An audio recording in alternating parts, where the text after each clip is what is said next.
Well, here 38 and a half years later, it's definitely much better than it used to be. The reaction from people in the town has improved greatly.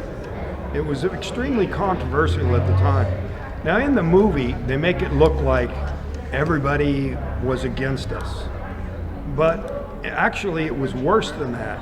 The town was divided right down the middle. The town marshal didn't believe it, but his wife did. His brother, who was a county deputy, did believe it, but his wife didn't. So between those two brothers and their spouses, we had a division 4 ways. And it was like that throughout the town. But recently, I've had a lot of people come up to me, shake my hand, tell me they always believed me, but now they're not too embarrassed to tell me so in public. So it's a lot better. Plus, over time, I have come to interpret what happened differently. At the time, it was very horrific and very negative for me, but I've come to realize that most likely the whole reason I was taken aboard was not to do experiments or to torment me, but to revive me. That I was accidentally injured by some kind of energy discharge from the craft, not a weapon. And they felt responsible and the only ones in a position to rescue me, to save me from what had happened. The nearest hospital was over an hour away. None of the crew even knew CPR. So even if it was as simple a damage as cardiac arrest, it would have been too late if they'd left me there. And then when I look back on my health history, I've come to realize that, perhaps I've received some benefit from it. I have not called in sick to work one time in the last 38 years. So they definitely at least fixed the damage that happened when the beam hit me. Now in the movie, it's played down, which is quite surprising. Hollywood loves to exaggerate things and make it look more dramatic than it is.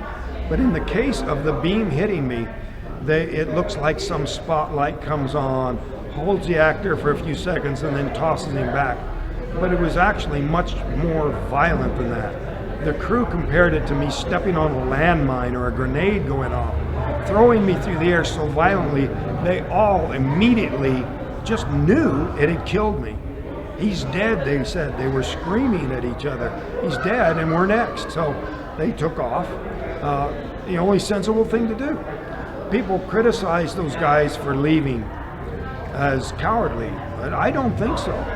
I think they showed a great deal of bravery in coming back to try to rescue me.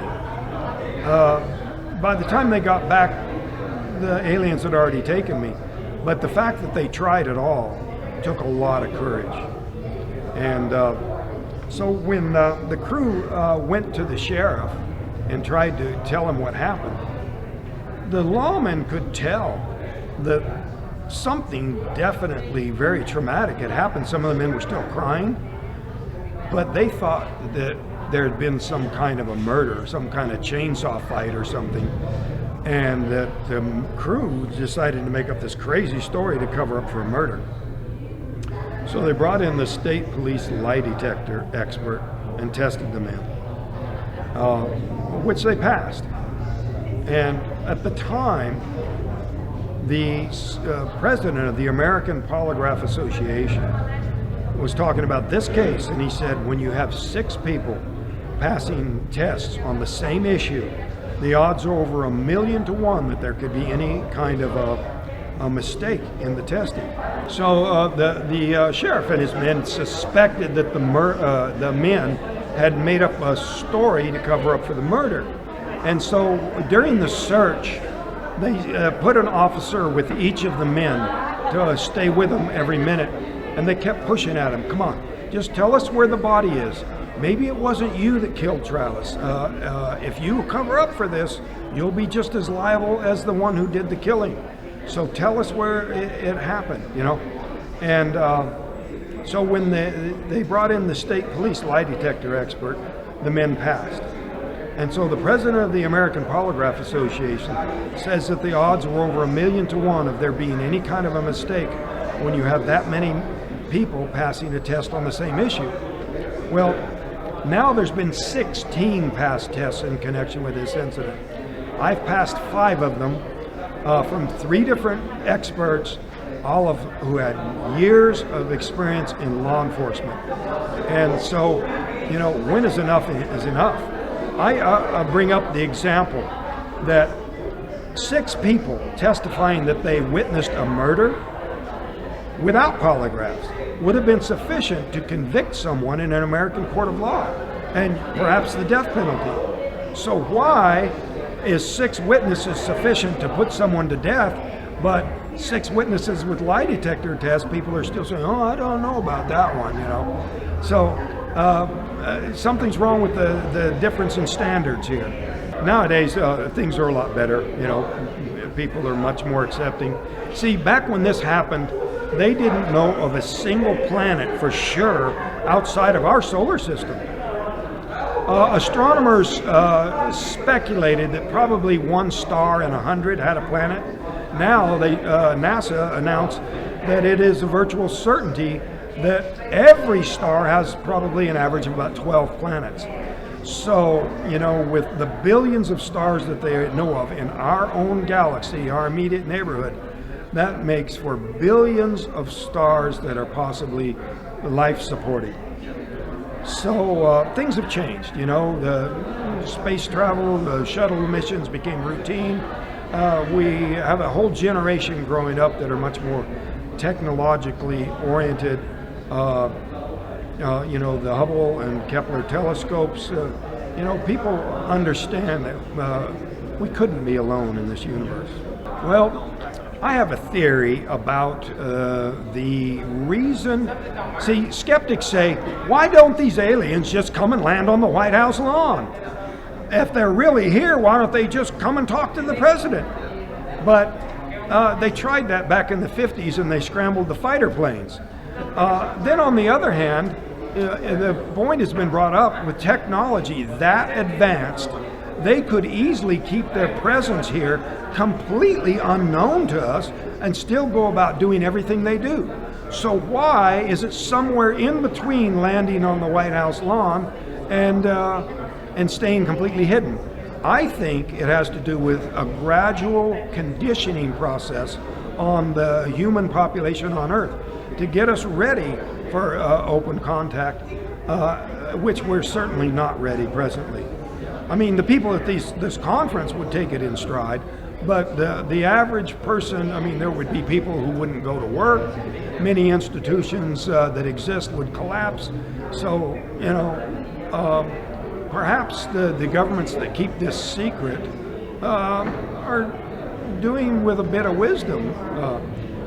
And the aliens themselves, you know, may be abiding by something related to the non-interference directive, the prime directive that you don't tamper with these civilizations that are just on the verge of space travel because it's too destructive.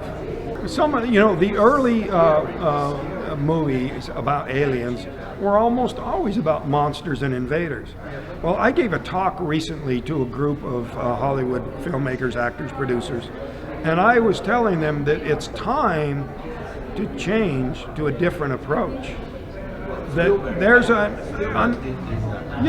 there's been some, and they need to go more that way. That they need to explore the idea of these beings being just from other civilizations that are more advanced than us, not necessarily invaders, not necessarily monsters. Well, I think it's time for Hollywood to start producing more movies that approaches the subject more realistically. So that's what I'm trying to do with trying to get a remake of the movie. I have been on a little bit of a campaign to get people to send me emails expressing their desire to see a more accurate remake. And one day, you mean your story? Yes, Fire in the Sky. Yeah, to remake Fire in the Sky. sticking more to the real story. So one day I'll take all these emails in one package to the studio and demonstrate that there's a great demand out there for what really happened over the monster invader approach. I'm not familiar with very many other cases. I have my hands full with mine. Well, when you think about it, how many different ways can you do monsters and invaders? You're going to run out of stories pretty quick. But unknown civilizations far in advance of ours, the possibilities are limitless. Hollywood it's an untapped gold mine of new material that if they would just wake up to that, and they're capable of creating the market for it as well as filling an existing market. I don't know that the ETs would interfere with that at all, but just the fact that these kinds of conflicts exist shows how unready we are to go beyond the bounds of this earth. So it's understandable that they keep their presence hidden from us. A lot of people assume that means sinister intent, but I don't think so. I think we're unworthy of it at this point. I hope to change that. Along with the problems that this has brought to my life, I've come to realize that there's a tremendous responsibility to try to make something good come of it. And I think a good starting point would be to retell the story in a movie that sticks to what really happened.